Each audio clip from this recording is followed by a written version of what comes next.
वो औरत अनपढ़ थी, उसे अपना नाम भी लिखना नहीं आता था। सुबह जब उठे तो उस बच्ची का ऑपरेशन हुआ था और वो जो फिब्राइड्स थे वो एक साइड पर उसी बच्ची के पड़े हुए थे पैरों के पास। अस्तगफिरुल्लाह इन्नल्लाह गफूरुर रहीम।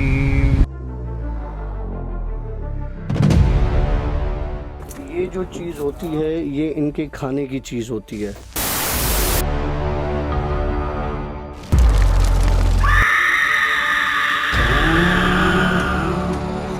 ऑलराइट फ्रेंड्स, अस्सलाम वालेकुम, वेलकम टू येट अनदर आशी व्लॉग्स। मैं हूं आशी और हमारे साथ मौजूद है डॉक्टर काशिफ। सर क्या हाल है सरकार? ज़बरदस्त भाई डॉक्टर काशिफ जो है वो इस वीक हमें 2 स्टोरीज रिकॉर्ड करवा के जा रही है। हम एक एडवांस स्टोरी रिकॉर्ड कर रहे हैं, बल्कि बताने की बात नहीं थी। चलो बता दिया, खैर। हाँ चल बोला ठीक है।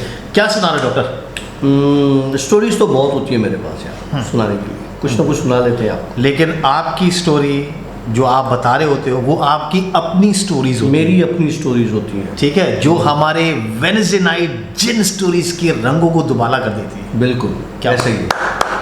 चल बेटा शुरू कर, और ऐसी हो छोटी स्टोरी बनाएंगे आज, क्योंकि अभी हम लाइव कर चुके हैं। ठीक है, छोटी स्टोरी रिकॉर्ड करेंगे लेकिन कमाल करेंगे इंशाल्लाह। बिल्कुल ऐसे ही होगा। बिस्मिल्लाह। मुझसे काफ़ी लोगों का सवाल होता है कि डॉक्टर काशिफ ये बताएं कि क्या किसी के ऊपर हाज़री आती है, या ये सवाल होता है कि क्या किसी के ऊपर कोई जिन्नात का असर आ जाता है।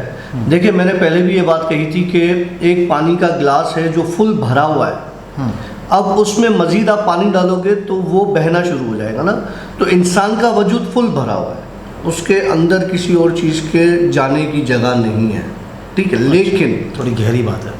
लेकिन वो जो हम कहते हैं ना हाज़री आना, असर होना, बेसिकली होता क्या है कि आगे की जो एनर्जी होती है ना, जो नेगेटिव या पॉजिटिव एनर्जी जो भी होती है, वो इंसान के ऊपर, जो जिन्न होता है बेसिकली इंसान के ऊपर इतना हावी हो जाता है कि वो इंसान उसके कंट्रोल में आ जाता है, उसका ये कंट्रोल कर लेता है और वो फिर उससे अपने हिसाब से चलता है, यहाँ तक कि उस जिन्न की आवाज़ें इंसान के अपने गले से निकल रही होती हैं। हाँ, वो जो ड्वेल पर्सनैलिटी वाला सीन हो जाता है ना। बिल्कुल। अच्छा मुझे बात बता कि आई कैन फील इट, वरना ये लोग शायद फील ना करते हों, लेकिन मैं फील करता हूँ तेरे साथ कुछ है, ठीक है। और वो जो चीज़ है, कभी वो तेरे ऊपर हावी हुई, मतलब कभी उसने तुझे ओवरटेक कर लिया हो, और कभी आपने जो है ना उससे, वो आपके अंदर से 2 आवाज़ों में बात कर रहा हो, कभी हुआ ऐसा? 1-2 बार, मतलब तेरे साथ कुछ है 1-2 बार। देखिए एक लास्ट स्टोरी में मैंने बताया मेरे अपने हमजाद के बारे में, ठीक है। हमजाद तो हर किसी के साथ, लेकिन वो किसी को इस तरह से नज़र नहीं आता जिस तरह से मुझे नज़र आया। मैंने जो लास्ट स्टोरी में शेयर किया वो आप वेडनेसडे को देखिएगा ज़रूर। और मेरे ऊपर हाँ ऐसी चीज़ आई, और 1 बार नहीं 2 बार आई ऐसी चीज़। लेकिन मैं आपको बताता हूँ हमारी फैमिली में से एक किस्सा। मैं उस रिलेशन का नाम नहीं बताऊंगा, वो मेरी क्या लगती हैं या लगती थी, वो उनकी डेथ हो गई, अब मैं उस पर डिस्कस नहीं करना चाहूँगा। तो कहते हैं कि क्योंकि मैं बहुत छोटा था और हम अपनी नानी के घर होते थे, तो वहाँ पर वो आते थे और उन औरत के ऊपर वो बकौल उनके की हाज़री होती थी, राइट। तो हाज़री अलग अलग बुज़ुर्गों की होती थी। लाइक मुझे समझ में नहीं आता था पहले कि यार बुज़ुर्गों पर की हाज़री क्यों किसी के ऊपर हो जाती, लेकिन मैंने देखा है, उनको देखा मैंने कि जब उनके ऊपर हाज़री होती थी उनकी अजीब ही आवाज़ हो जाती थी, टोटल आवाज़ चेंज हो जाती थी, मर्दाना आवाज़ हो जाती थी बिल्कुल उनकी, और उनका बॉडी लैंग्वेज बिल्कुल चेंज हो जाती थी। ओके, मतलब वो औरत अगर थी तो औरत की आवाज़ मर्दाना हो जाती थी, ठीक है। वो मेरे बहुत करीब औरत थी, और उनके ऊपर सुना शाह यकीक की हाज़री हुआ करती थी, और शाह यकीक इन चीज़ों में बड़े जलाली माने जाते हैं अभी भी। और मुझे ये पता है कि उनके साथ उनकी फैमिली में एक मसला हो गया था। ये बात आपको बताने, हाज़री वाली बात निकली तो उसके पीछे बता रहा हूँ। बेसिकली वो बहुत गरीब थे, और मतलब लोअर जो है ना, वो कहते हैं उसके लाइन के नीचे थे ना, एक गुर्बत की लाइन के नीचे, तो जो कमाया 1 दिन का 2 दिन का वो उड़ाया वो खाया, उस तरह के लोग थे। उनकी बेटी को एक मसला हो गया, उनकी बेटी को फिब्राइड्स हो गए। फिब्राइड बोलते हैं मस्सों को जो कि यूट्रस में हो गए, औरतों में यूट्रस होता है, बच्चादानी जिसे कहते हैं ना, उसमें उसको यूट्रस हो गए, यूट्रस में जो है फिब्राइड्स हो गए। तो इधर उधर भागे, सिविल हॉस्पिटल और जिना हॉस्पिटल के फ्री में इलाज हो जाए, तो वहाँ पे लंबा लंबा टाइम दिया जाता है ऑपरेशन के लिए ना। और प्राइवेट दिखाया तो डॉक्टर्स की अपनी फ़ीस, प्राइवेट हॉस्पिटल्स की। तो एक रात की बात यह है कि इसने, उस औरत मरहुमा ने अपनी बेटी को कहा कि आज तुम मेरे बराबर में सो जाओ और इंशाल्लाह ताला जो है सुबह तुम्हारे साथ ये मसला नहीं होगा, ये मैं तुम्हें कहती हूँ। ओके। वो औरत अनपढ़ थी, उसे अपना नाम भी लिखना नहीं आता था। बच्ची की बात कर रहा है या उसकी माँ ने की? उसकी माँ की। ओके। बहरहाल वो बच्ची सो गई अपनी माँ के साथ। सुबह जब उठे तो उस बच्ची का ऑपरेशन हुआ था और वो जो फिब्राइड्स थे वो एक साइड पर उसी बच्ची के पड़े हुए थे पैरों के पास, और उस बच्ची को स्टिचेस के मार्क्स भी थे। माना ये रात बीच में, और उस बच्ची तक को पता नहीं चला। मेरी समझ में बात नहीं आई। मैं कंफर्म किया, मैं गया उनके पास, मेरा बहुत करीबी रिश्ता है वो। मैंने कहा कि ये कैसे हो सकता है, मतलब ये बात जो मैं आपको बता रहा हूँ ये कम से कम ये 10-12 साल पुरानी बात बता रहा हूँ, और उनकी डेथ हुई है अभी 8 साल हुए, 7-8 साल उस औरत की डेथ हुई। तो वो, मैं जब उन्होंने मुझे सारा किस्सा बताया मैं दंग रह गया कि वो बच्ची छोटी थी, तो मैंने उसके स्टिच के मार्क्स भी देखे। एक रात में वो ऑपरेट हुई है और वो सुबह अपना नॉर्मल काम काज कर रही थी, और उसकी माँ ने वो जो फिब्राइड निकाले थे, जो ऑपरेट किया था, रात बीच में कैसे ऑपरेट हुए, वो एक थैली में, ट्रांसपेरेंट थैली में बांध के रखे थे उसने कि ये अमानत है किसी की, उसको देनी है वापस। ओके। राइट। अच्छा, अब मैं आपको मज़े की बात बताता हूँ। उनके घर में एक रूम था, छोटा सा घर था, उसमें 3 कमरे थे, उनके एक छोटा सा लाउंज हुआ करता था, हम आते जाते थे, रहते भी थे वहाँ पे।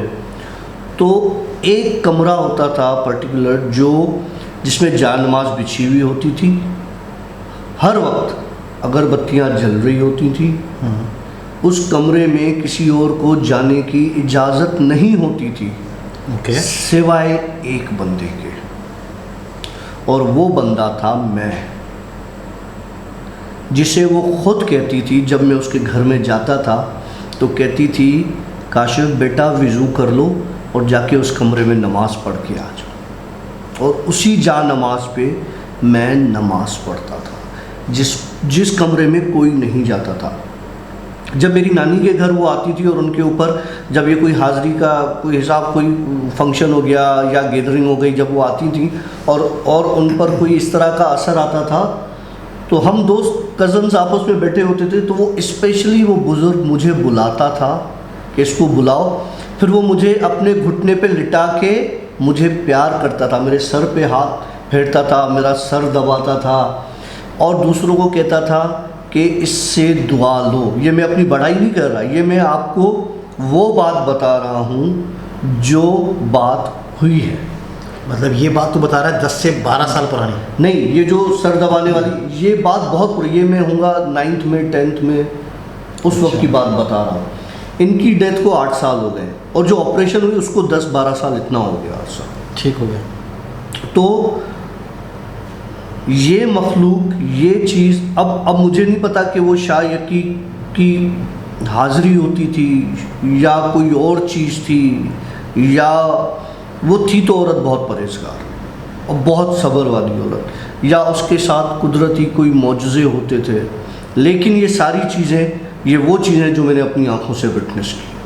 अच्छा, अब मुझे पता नहीं है ज़्यादा, अब ऑफ कोर्स जो हमारे जो सिंध में रहने वाले हैं उनको थोड़ा ज़्यादा शायद पता होगा शाह यकी के बारे में।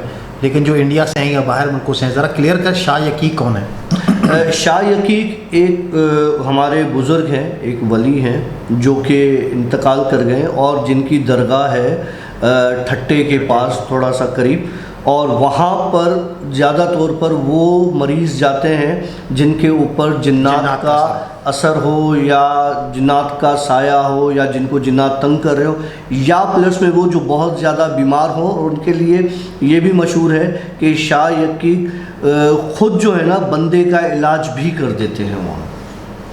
अच्छा, आप मुझे एक और चीज़ बता वो ये कि ये जो औरत का जो आप बता रहे हो कि रात बीच में इसका ऑपरेशन हो गया, स्टिचेस भी लगे, तो क्या इस बंदी में हाजिरी आई थी इसकी माँ में? मुझे कुछ नहीं पता। अच्छा, किसी को कुछ पता नहीं? कुछ पता नहीं, बस रात को उस बच्ची का ऑपरेट हुआ है। उस बच्ची की उस वक्त उम्र होगी 14 साल 15 साल, और उसका ऑपरेट हुआ है और सुबह वो हट्टी कट्टी, और कोई उसमें ना दर्द उसको, ना कोई और प्रॉब्लम, नॉर्मल अपने सारे काम काज। अच्छा, ये एक वाक़या तो मेरे अपने ज़ाती मेरे घर का भी है, मेरे बहुत करीबी घर रिलेशन का है।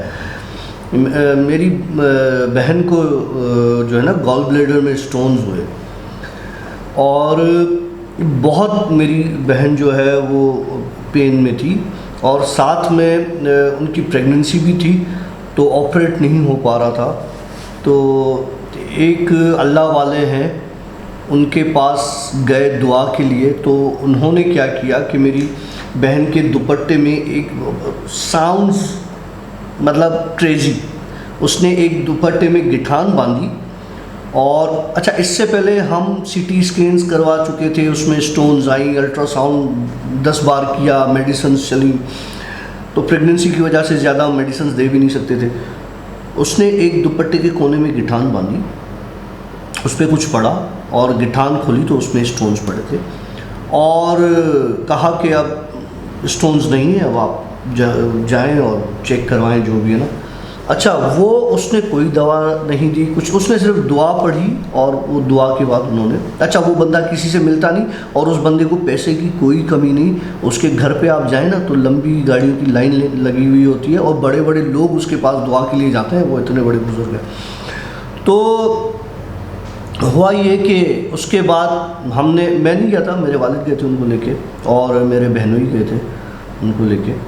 तो उसके बाद हमने अल्ट्रासाउंड्स करवाए, सीटी स्कैन्स करवाए, और टेस्ट करवाए, सब कुछ नॉर्मल। वेल ये बात तो फैक्ट है कि जो अल्लाह के वली हैं और जो अल्लाह के नेक बंदे हैं, जिनको अल्लाह पर एतबार है, मतलब नॉर्मल इंसान की बात है, ठीक है ना, नॉर्मल इंसान की नहीं। एक होता है ना कि यार अल्लाह देगा, ठीक है, एक ये चीज़ होती है, एक चीज़ ये होती है कि अल्लाह ही देगा, हाँ ठीक है, ट्रस्ट है, बिलीव है, और मेरी कोई मदद नहीं कर सकता, मेरा मालिक है जो मेरी मदद कर सकता है। आपकी गैब की मदद भी होती है, और आपके कभी कभार नहीं, आप लोग सोचते हो कि यार इस काम से जा रहा हूँ, ये काम नहीं होगा, वो काम आपका नहीं होता है। तो इसी तरीके से अगर आपका बिलीव स्ट्रांग हो जाता है ना, आज मैं जिस काम से निकल रहा हूँ वो काम मेरा पक्का ही पक्का होगा, वो काम आपका हो जाता है, क्योंकि आपका वो स्ट्रांग बिलीव हो जाता है। इसी तरीके से अपने खुदा की ज़ात पर भी एतबार करें, इंशाल्लाह आपके काम हो जाएंगे। तो ये किसी ने सवाल किया था हाजिरियों के हिसाब से, तो उस पर मैंने ये सारा किस्से आपको बताया कि क्या है क्या नहीं है। अस्तगफिरुल्लाह इन्नल्लाह गफूरुर रहीम। ये जो चीज़ होती है, ये इनके खाने की चीज़ होती है।